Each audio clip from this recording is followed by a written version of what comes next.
नमस्कार मेरे प्यारे साथियों, स्वागत है आपका अपने YouTube चैनल अपने हिस्ट्री क्लास में। साथियों, पिछली वीडियो के माध्यम से हमने सिंधु सभ्यता के नगर योजनाओं के बारे में जाना कि भाई सिंधु सभ्यता जो थी वो बहुत बड़े भूभाग में फैली हुई थी। और अपनी पिछली वीडियो के माध्यम से हमने सिंधु सभ्यता के परिचय के बारे में जाना, इसके समय के बारे में जाना, इसके प्राचीन स्थलों के बारे में जाना कि भाई इन स्थलों से कौन कौन से साक्ष्य हमें मिले।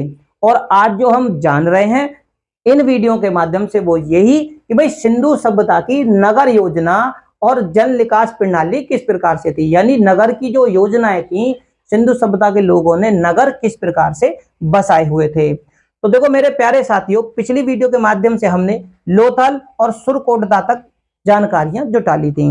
अब जो हम जानकारी जुटाएंगे वो ये कि देखो सिंधु, कोटदीजी और आमरी ये तीन ऐसे सिंधु सभ्यता के प्राचीन स्थल हैं जहां से हमें सिंधु सभ्यता के किलेबंदी की कोई भी जानकारी नहीं मिलती, यानी कि हमें हर प्राचीन स्थल से सिंधु सभ्यता के कोई ना कोई जानकारियां मिलती हैं। जैसे कि हड़प्पा से अन्नागार, मोहनजोदड़ो से अन्नागार और स्नानगार, ठीक है। कालीबंगा से हमें हर घर से अपने अपने घर से कुएं और आंगन की व्यवस्था थी, और मकान जो भवन थे वो कच्ची ईंटों के बने हुए थे, ठीक है। और सुरकोटदा से आयतकार भवनें मिली, क्योंकि इसके जो नगर थे वो आयतकार अवस्था में बसे हुए थे।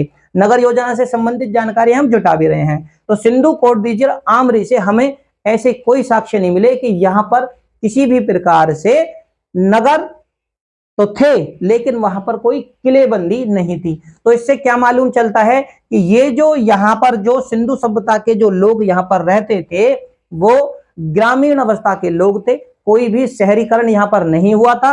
और ये किलेबंदी ना मिलने से ये भी साबित हो जाता है कि भाई ये जो थे वो थोड़े से सिंधु सभ्यता के और स्तरों से थोड़े निम्न स्तर के, निम्न यानी कि उन विकसित, एक तो होता है विकसित नगर और एक होता है उससे कम विकसित।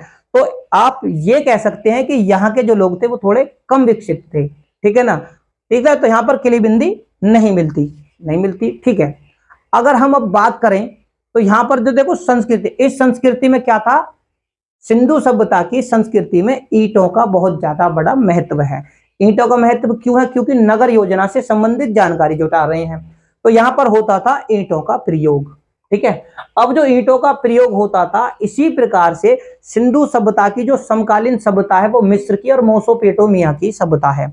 और मेसोपोटामिया की जो सभ्यता है उसमें भी ईंटों का ही प्रयोग होता था। यानी सिंधु सभ्यता, मिस्र की सभ्यता, मेसोपोटामिया की सभ्यता, इन तीनों में एक ही प्रकार की ईंटों का प्रयोग देखने को अवशेषों के साक्ष्य के आधार पर मिला है। बात करें इनके ईंटों के आकार की, ठीक है। तो इनका जो ईंटों का आकार था, ईंटों का, भैया नगर योजना से संबंधित जानकारी है।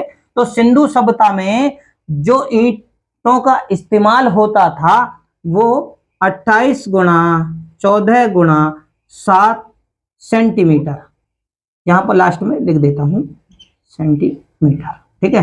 तो ये क्या था? ईंटों का आकार, ठीक है। सिंधु सभ्यता के जो लोग थे वो अगर ईंटों की बात करें तो वो 28 सेंटीमीटर लंबी, 14 सेंटीमीटर चौड़ी और 7 सेंटीमीटर ऊंची ईंटों का प्रयोग भवन निर्माण में, यानी नगरों में जो भवन बनते थे उनमें इनका प्रयोग करते थे। बात अगर मैं अनुपात की करूं तो अनुपात में देखो 4.2:1, इस तरीके से आप समझ सकते हैं। अब देखो इस संस्कृति की बात करें, जो सिंधु सभ्यता है इसमें 3 प्रकार के भवनों में 3 प्रकार के फर्शों का इस्तेमाल किया जाता था। भाई सिंधु सभ्यता के नगर से संबंधित अगर हम जानकारी जुटा रहे हैं तो भाई अब नगर तो बन गए, ईंट किस प्रकार से लगाते थे उनके बारे में पता चल गया। ईंट एक तो कच्ची ईंटों का इस्तेमाल करते थे, एक पकी ईंटों का। तो ये जो ईंटों के बारे में हमें जानकारी मिल गई कि भैया कच्ची ईंटों का इस्तेमाल करते थे, पकी ईंटों का इस्तेमाल करते थे भवनों के निर्माणों में। अब इन भवनों के फर्शों में किस प्रकार का हम ये लोग इस्तेमाल करते, तो यहां पर इस संस्कृति में जो फर्श थे वो 3 प्रकार के थे। कितने प्रकार के? 3 प्रकार के फर्श थे। 3 प्रकार के फर्श कौन कौन से? ये कौन कौन से फर्श बनाते थे? एक तो बनाते थे मट्टी को कूटकर। कौन कौन से फर्श का इस्तेमाल करते थे? एक फर्श, ठीक है, फर्शों की अगर मैं बात करूं, लिख देता हूं, सिंधु सभ्यता में 3 प्रकार के फर्शों का इस्तेमाल किया जाता था। एक फर्श था मिट्टी, मिट्टी को कूटकर, ठीक है ना, कूटकर फर्श में इस्तेमाल किया जाता था, ठीक है, मिट्टी को कूटकर फर्श में इस्तेमाल किया जाता था।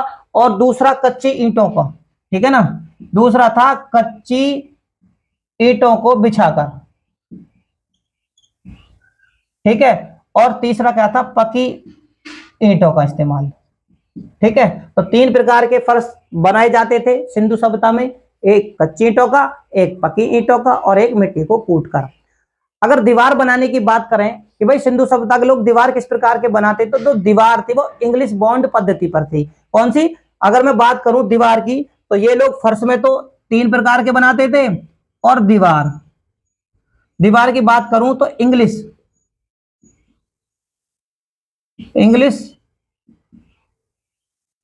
बॉन्ड पद्धति,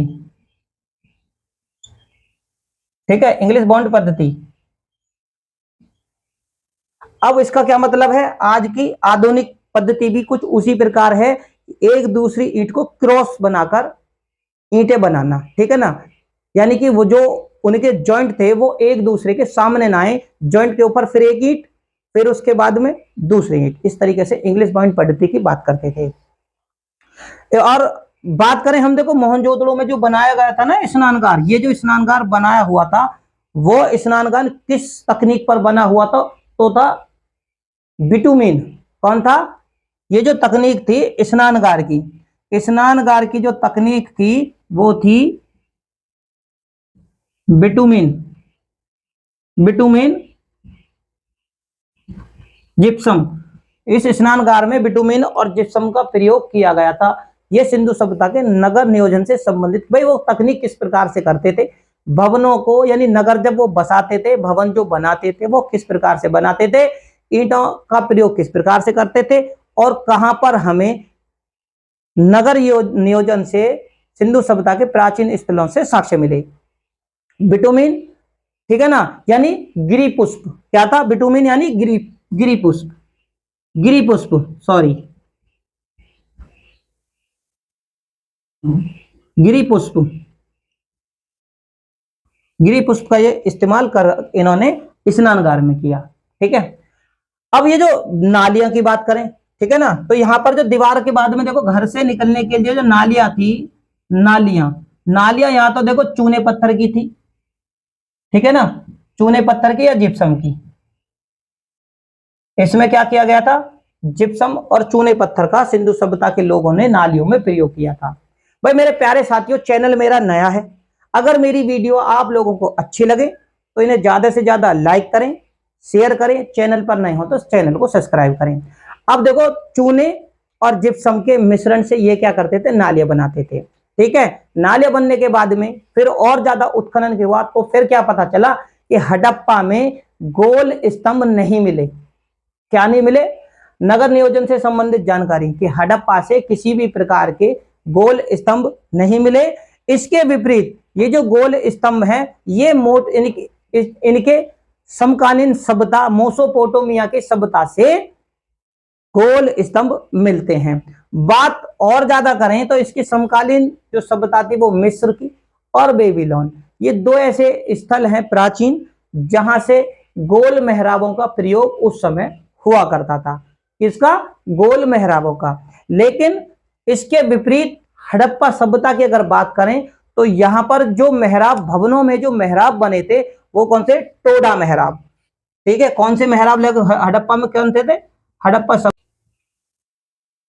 कौन से थे? तो हड़प्पा सभ्यता में टोडा मेहराबों का प्रयोग उस समय होता था। लेकिन देखो, लोथल से अपवाद स्वरूप, इससे अपवाद स्वरूप, पूर्ण स्पष्ट नहीं, अपवाद स्वरूप क्या है कि यहां से मेहराबों का, यानी कि जो मैंने आपको बताया गोल स्तंभ और मेहराब, वहां से अपवाद स्वरूप लोथल से ये जानकारी मिलती है। बात वहीं पे कि देखो, हड़प्पा और मोहनजोदड़ो से क्या है? पक्की ईंटों के बने हुए हमें नगरों के साक्ष्य मिलते हैं। और वहीं पर कालीबंगा और रंगपुर, कौन से? कालीबंगा और रंगपुर, ठीक है ना, कालीबंगा और रंगपुर ये सिंधु सभ्यता के प्राचीन स्थल हैं। और यहां से क्या है, कच्ची ईंटों के बने हुए हमें नगरों के साक्ष्य मिलते हैं। किसके साक्ष्य? नगरों के साक्ष्य हमें यहां से मिलते हैं। तो मेरे प्यारे साथियों, आज की जो जानकारी थी वे नगरों से ही संबंधित थी।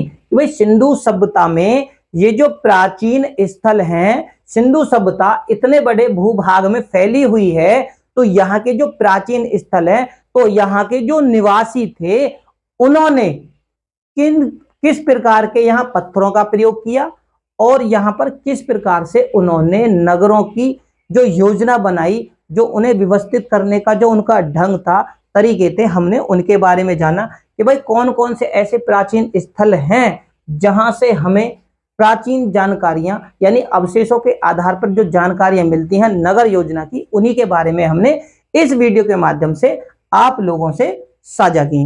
मेरे प्यारे साथियों, चैनल मेरा नया है, अगर मेरी वीडियो आपको अच्छी लगे तो इसे ज्यादा से ज्यादा लाइक करें, शेयर करें। चैनल पर अगर नए हो तो चैनल को सब्सक्राइब करें। धन्यवाद।